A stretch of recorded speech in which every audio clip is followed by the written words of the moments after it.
Assalamualaikum warahmatullahi ta'ala wabarakatuh. Selamat sore Kang.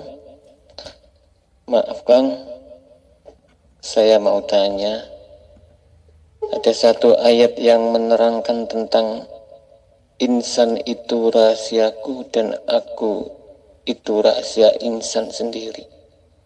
Gimana itu Kang? Monggo Kang dijelaskan Kang. Terima kasih. Assalamualaikum warahmatullahi ta'ala wabarakatuh. Assalamualaikum warahmatullahi wabarakatuh. Bismillahirrahmanirrahim. Ashhadu an la ilaha illallah wa ashhadu anna Muhammadur Rasulullah.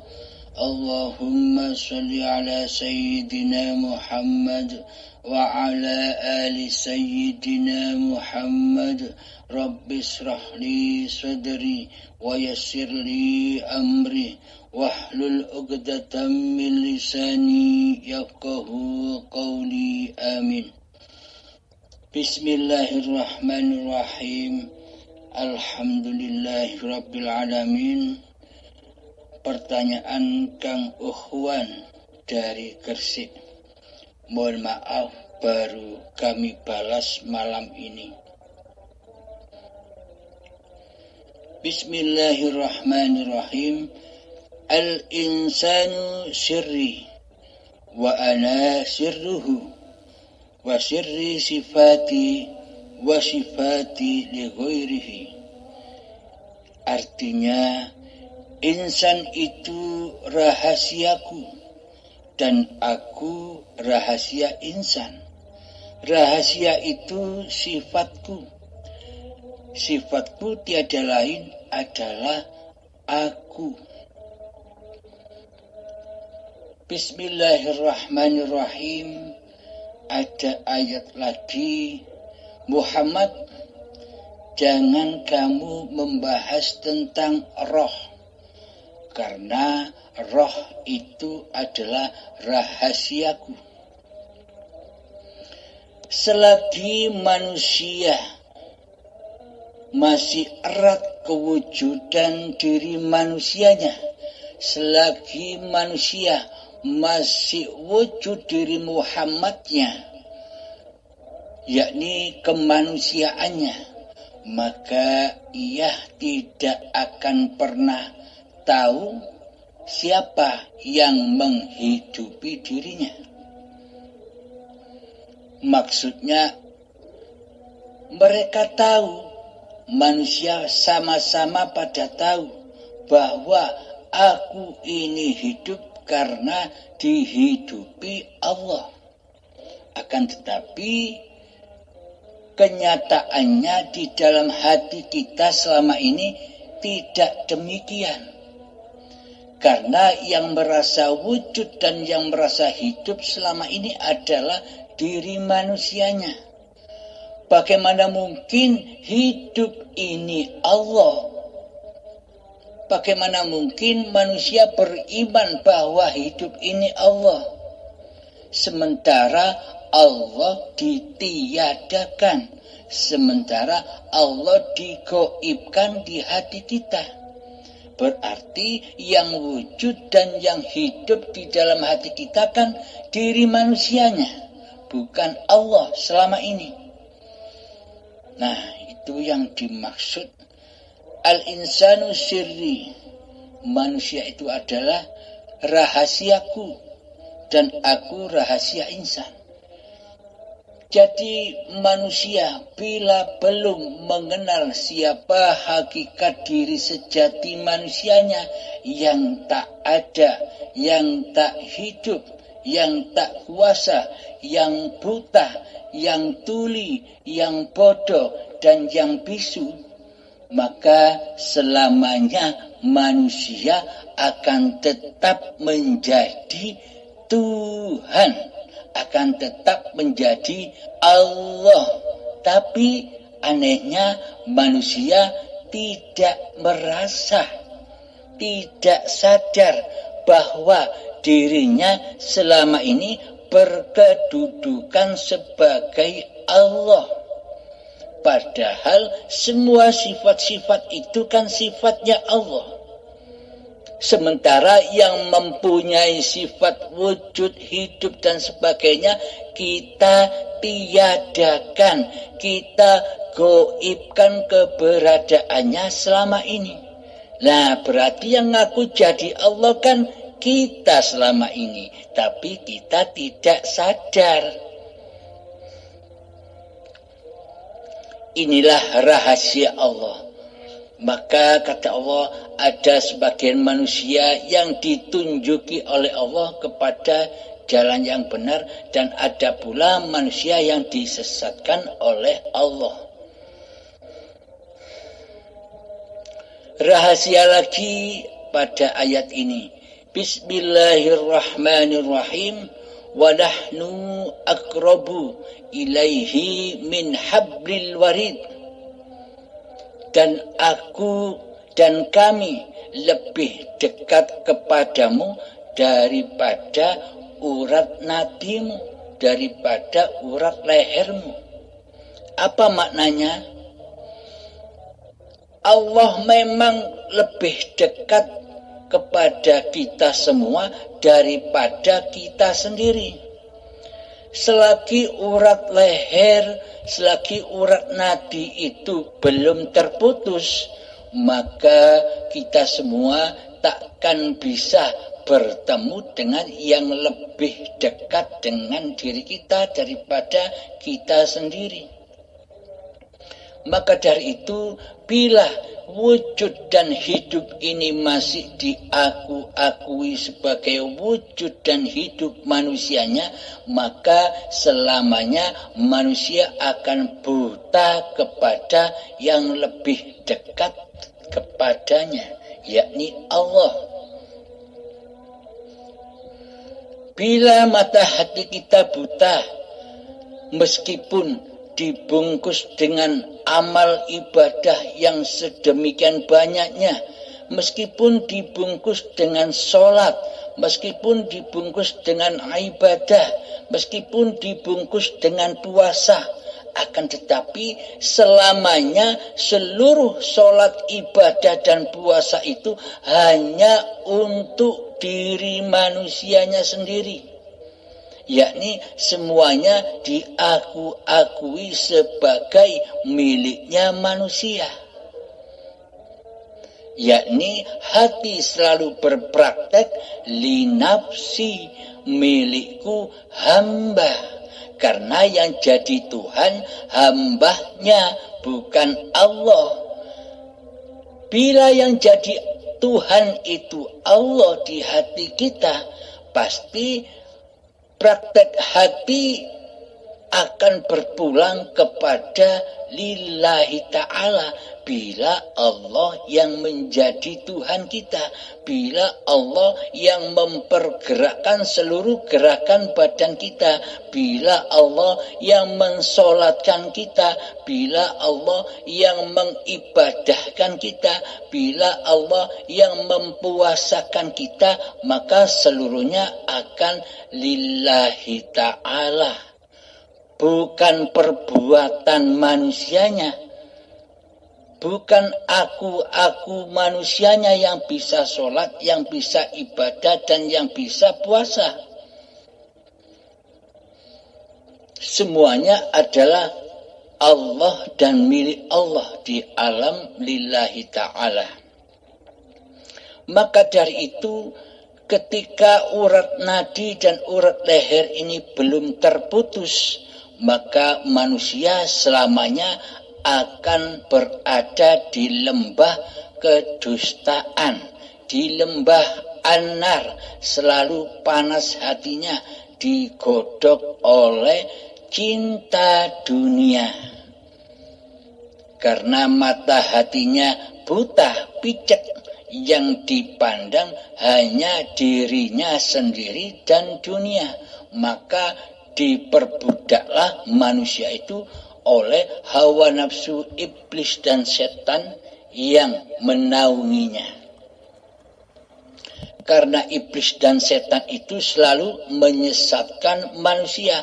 Meskipun dibungkus ibadah dan sholat, meskipun dibungkus berpuasa, akan tetapi setan dan iblis itu selalu mengajak, mengaku-akui bahwa itu sholatmu, bahwa itu ibadahmu, bahwa itu puasamu. Hamba tak ada urusan dengan Allah. Karena Allah selama ini kita gaibkan, kita rahasiakan, yang kita nampakkan, yang kita wujudkan di hati kita adalah diri manusia kita sendiri. Ya, iblis setannya adalah diri manusia kita sendiri. Karena iblis dan setan itu nyata, bukan gaib. Siapa kenyataan iblis dan setan itu? Yakni manusia yang masih merasa dirinya lah yang wujud, dirinya lah yang hidup, dirinya lah yang berkuasa untuk melaksanakan seluruh syariat-syariat manusianya. Manusia pada lupa bahwa hakikat yang bersyariat itu bukan manusianya. Yang bersyariat itu adalah hidup yang menghidupi manusianya. Itulah yang bersyariat. Maka dari itu Kanjeng Nabi Muhammad dan Allah menuntun kita semua, seluruh manusia, agar kita kembali ke alam lillahi ta'ala di seluruh setiap ibadah dan sholat kita, yakni pada niat. Innamal a'malu binniyah. Segala sesuatu amal itu tergantung niatnya. Di dalam hatinya itu prakteknya linafsi atau lillahi ta'ala. Maka diri kita masing-masinglah yang paling paham akan itu. Hati kita sendirilah yang paling paham menghisap untuk itu. Hati kita sendirilah yang bisa mengecek semua itu. Dicek hati kita ini masih wujud manusianya ataukah sudah wujud Allahnya yang mentuhani badan-badan ini, yang mentuhani seluruh peribadatan dan sholat ini, yang mentuhani puasa ini. Selama yang mentuhani masih diri manusianya, inilah kekufuran, inilah kedustaan, inilah persekutuan. Hamba mensekutukan Allah dengan diri manusianya. Karena selama ini hamba masih berkedudukan, berposisi sebagai Allah di hatinya. Karena Allahnya gaib, maka yang jadi Allah adalah diri manusianya sendiri dengan sifat-sifat Tuhannya. Inilah manusia-manusia yang tidak tahu diri. Kepada diri manusianya saja tidak mengenal, tidak makrifat, apalagi kepada diri Tuhannya, apalagi bermakrifat kepada Tuhannya. Kepada diri manusianya sendiri saja tidak bermakrifat, apalagi bermakrifat kepada Allah. Jalan untuk bermakrifat, jalan untuk mengenal Allah itu adalah mengenal makrifat kepada diri manusianya. Maka dari itu, putuslah urat nadi dan urat leher itu. Maksudnya, putuskanlah, persembahkan kembali, abdikan kembali bahwa wujud dan hidup ini adalah Allah. Dohir batinnya Allah. Ketika urat nadi dan urat leher sudah terputus, ketika manusia sudah makrifat kepada diri kemanusiaannya, bahwa diri manusianya itu adalah bersifat di dalam sifat muhalnya Allah. Adam, manusia tidak ada. Al-maut, manusia itu mati. Itulah sifat sejati diri manusianya. Bila manusia sudah menyadari, bila manusianya sudah memakrifati hakikat diri manusianya, maka kenalah manusia dengan Tuhannya.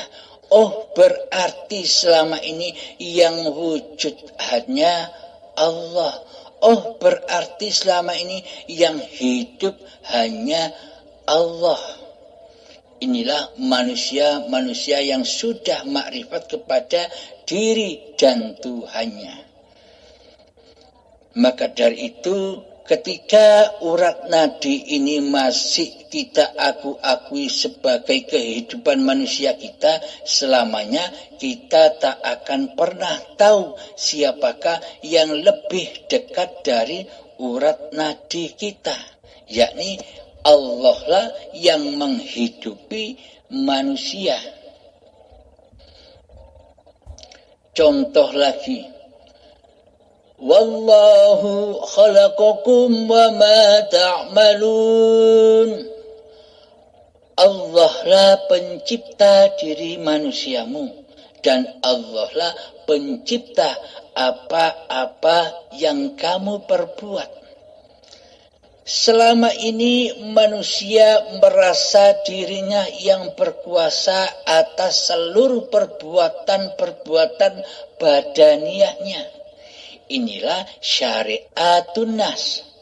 Ketika manusia merasa bisa beribadah, inilah syariatun nas. Ketika manusia merasa bisa sholat, inilah syariatun nas.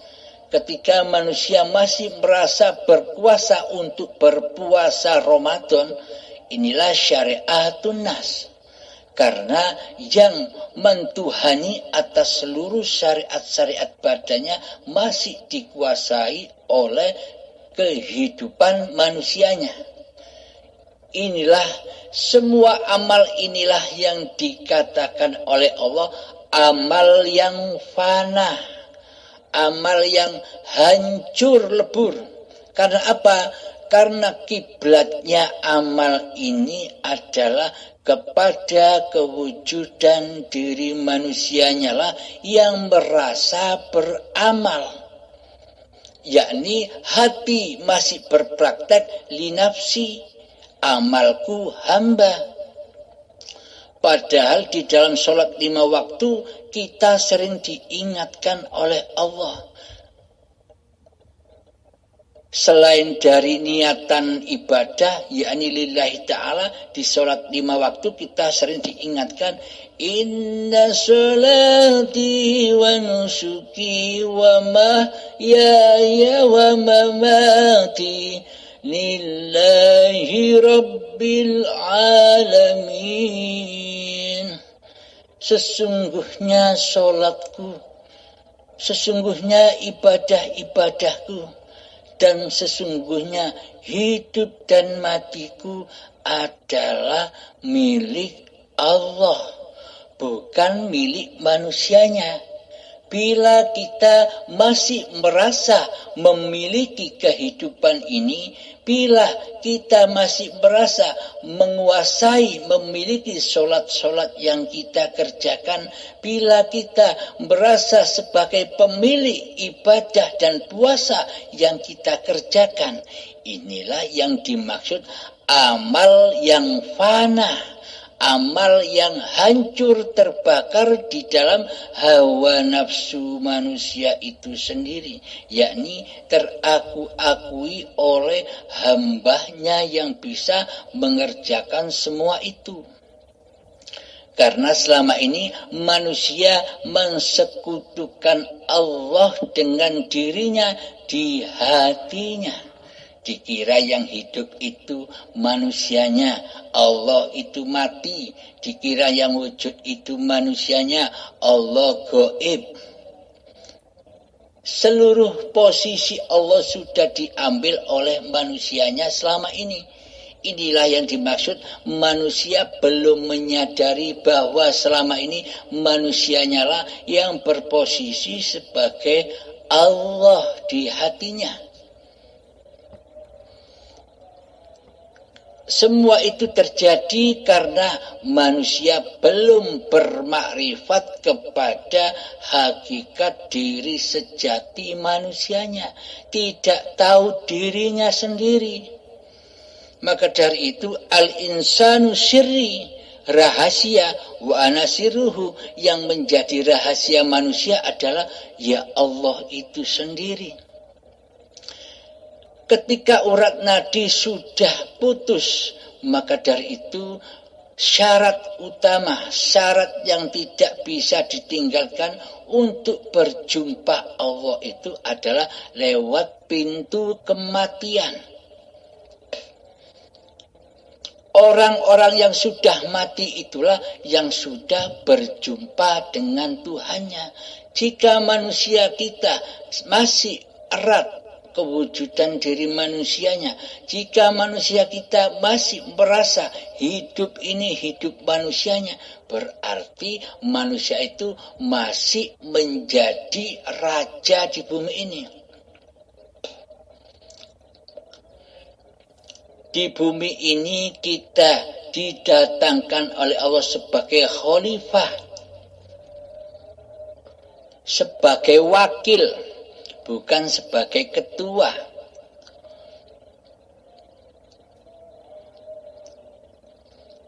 Hanya sebagai wakilullah, jangan menjadi Allah. Akan tetapi selama ini praktek hati kita bagaimana? Kita diwakili oleh Allah, apa kita yang mentuhani Allah? Coba kita hayati, coba kita tafakuri. Manusia itu diperintah hanya sebagai wakil, yang mana wakil itu tunduk patuh kepada perintah ketuanya.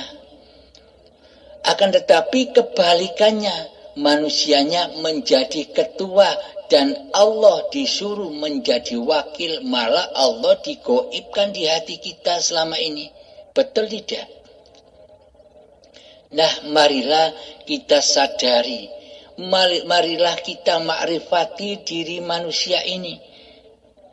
Yang sejatinya diri manusia ini hakikatnya tiada, hakikatnya goib. Yang wujud dan yang nyata itu, yang hidup itu ya Allah sendiri dengan sifat-sifatnya. Al-insanu sirri wa ana sirruhu wa sirri sifati wa sifati li ghairi. Insan itu rahasiaku dan aku rahasia insan. Rahasia itu sifatku, sifatku tiada lain adalah aku. Ketika di dalam hati kita yang muncul, yang wujud, yang hidup masih aku hambanya, aku manusianya, inilah aku yang fana, aku yang hancur, aku yang dusta. Karena tanpa Allah, karena tanpa hidup, apakah ada aku? Adanya kata aku itu kan karena adanya hidup yang menghidupi badan ini. Selama ini kita buta akan akunya Allah. Kita selama ini berkiblat kepada aku diri manusianya. Ketika aku diri manusianya masih wujud dan hidup di hati ini, maka seluruh apapun yang dilakukan, meskipun terbungkus dengan amal-amal ibadah, selagi aku manusianya yang melakukannya, inilah alam fana, inilah alam dunia. Bagaimana agar akunya Allah nyata di hati kita? Maka matikanlah diri kita. Itu syaratnya bila ingin bertemu dengan hayatullah. Maka lengserkan dulu kehidupan diri manusia kita. Kembalilah lagi, tahu diri lagi bahwa manusia itu tidak punya sifat hidup. Yang punya sifat hidup adalah hidup yang menghidupi manusia. Bila manusia punya sifat hidup, maka manusia tak akan pernah mati. Bagaimana mungkin bila manusia punya hidup itu harus mati? Karena hidup itu tak akan pernah mati. Kenyataannya seluruh manusia sejak Nabi Adam sampai hingga saat ini semuanya mati. Karena apa? Memang hakikatnya mati. Dari yang mati kembali mati. Jika Allah dari hayatullah kembali hayat. Hidup tetaplah hidup. Wal awalu wal akhir. Allah lah yang wujud, yang awal dan yang akhir. Hambanya lah yang goib, yang awal goib, akhir pun juga goib.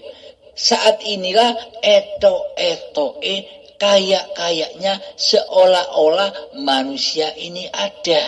Seolah-olah saja. Bagi manusia yang belum tahu dirinya, ya dikira manusianya lah yang wujud, manusianya lah yang hidup. Sedang Allah goib, Allah mati di hatinya. Seolah-olah demikian. Memang benarlah Allah lah penguasa panggung sandiwara dunia ini.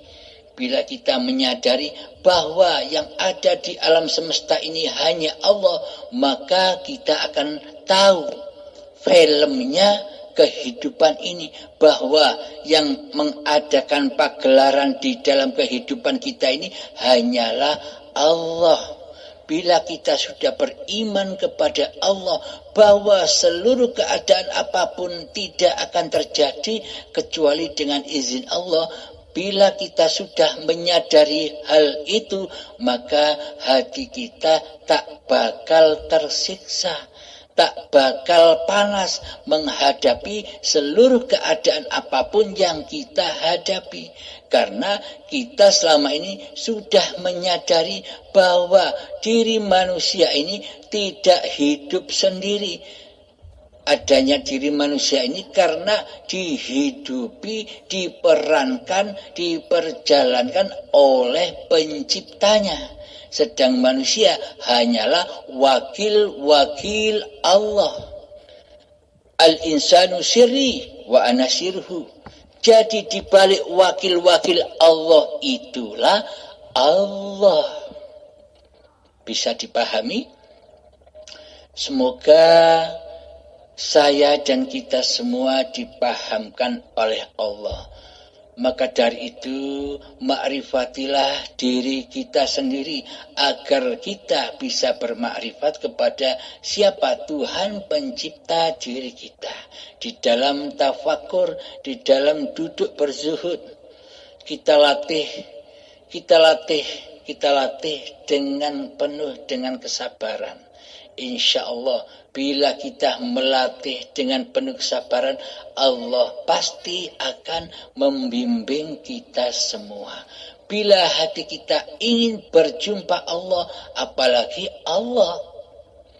Namun bagi manusia yang tidak mau, yang tidak ingin berjumpa Allah, meskipun ia ibadah, dialah manusia yang merasa benar berketuhanannya tanpa menyaksikan keadaan hatinya yang masih linafsi, yang penting ibadah. Ini adalah ibadah yang dusta di sisi Allah. Ibadah yang sesungguhnya itu apa? Yang sesungguhnya adalah la maujudan illallah. Praktekkan di dalam hati kita yang ada hanya Allah. Inilah yang dimaksud ibadah. Inilah yang dimaksud sholat. Inilah yang dimaksud puasa. Inilah yang dimaksud haji. Seluruhnya di dalam syahadat. Assalamualaikum warahmatullahi wabarakatuh.